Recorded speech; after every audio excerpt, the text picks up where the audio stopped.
সব দেশকে আমরা ভালোবাসি, সব দেশকে শ্রদ্ধা করি।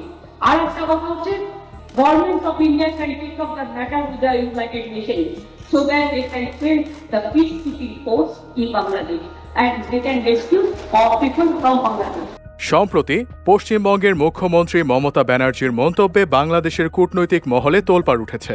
বাংলাদেশের সংখ্যালঘু ইস্যু ঘিরে ভারতের পশ্চিমবঙ্গের বিধানসভায় দেয়া বক্তব্যে মমতা বলেছেন, জাতিসংঘের নিয়ম মেনে যদি বাংলাদেশে শান্তিরক্ষী পাঠানো যায় তাহলে সেই ব্যবস্থা নেয়ার জন্য কেন্দ্রীয় সরকারের প্রতি তিনি অনুরোধ জানাচ্ছেন।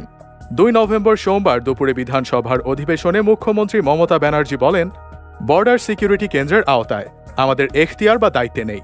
আমরা হাউসের পক্ষ থেকে অনুরোধ জানাচ্ছি, প্রধানমন্ত্রী যেন সংসদে বাংলাদেশের বিষয়ে কথা বলেন। যদি প্রধানমন্ত্রীর কোনো ব্যাপারে অসুবিধা থাকে তাহলে পররাষ্ট্রমন্ত্রী যেন সংসদে বিবৃতি দিয়ে জানান যে কেন্দ্র এই বিষয়ে কি সিদ্ধান্ত নিয়েছে। মুখ্যমন্ত্রী বলেন, আমার দ্বিতীয় পরামর্শ, যদি এই জাতীয় ঘটনা তথা সহিংসতার ঘটনা ঘটতে থাকে তাহলে আমরা আমাদের লোকদের ফিরিয়ে আনব। সরকার উদ্যোগ নেবে, তারা ফিরে এলে থাকার খাওয়ার কোনো সমস্যা হবে না। কোনো ভারতীয়দের ওপর অত্যাচার হবে সেটা আমরা হতে দিতে পারি না।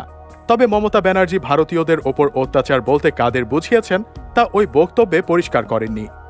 দুই দেশের মধ্যে বর্তমান টানাপোড়েনকে কেন্দ্র করে বাংলাদেশের সাথে সীমান্তবর্তী অঞ্চলে যে উদ্বেগের আবহাওয়া রয়েছে সেই আবহে সুরক্ষা নিশ্চিত করার বিষয়ে রাজ্য কি করতে পারে ওই বিষয়ে কেন্দ্র থেকে পরামর্শও চেয়েছেন মমতা।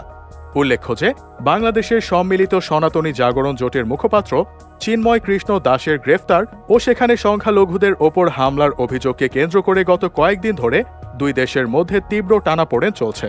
এই ঘটনাকে কেন্দ্র করে কলকাতা এবং সীমান্তবর্তী অঞ্চল সহ রাজ্যের একাধিক অংশে বিক্ষোভ প্রদর্শনও হয়েছে। এদিকে বাংলাদেশের সরকার ঢাকায় অবস্থানরত বিদেশি কূটনীতিকদের জানিয়েছেন, দেশে সংখ্যালঘু ইস্যু নিয়ে ব্যাপক প্রোপাগান্ডা চালানো হচ্ছে। সোমবার রাষ্ট্রীয় অতিথি ভবন পদ্মায় কূটনৈতিকদের ব্রিফিংয়ের পর সাংবাদিকদের এই কথা জানান পররাষ্ট্র উপদেষ্টা তৌহিদ হোসেন। তিনি বলেন, গণমাধ্যমের একটি অংশ, বিশেষ করে ভারতের গণমাধ্যম এই প্রচারণায় জড়িত। আমরা বলেছি, আমাদের সমাজ বরাবরই সাম্প্রদায়িক সম্প্রীতি বজায় রেখে এসেছে। তিনি আরও বলেন, আমরা বলছি না যে সংখ্যালঘুদের ওপর হামলার কোনো ঘটনাই ঘটেনি, কিন্তু এগুলো বিচ্ছিন্ন ঘটনা এবং সব সরকারের আমলেই কম বেশি ঘটে থাকে।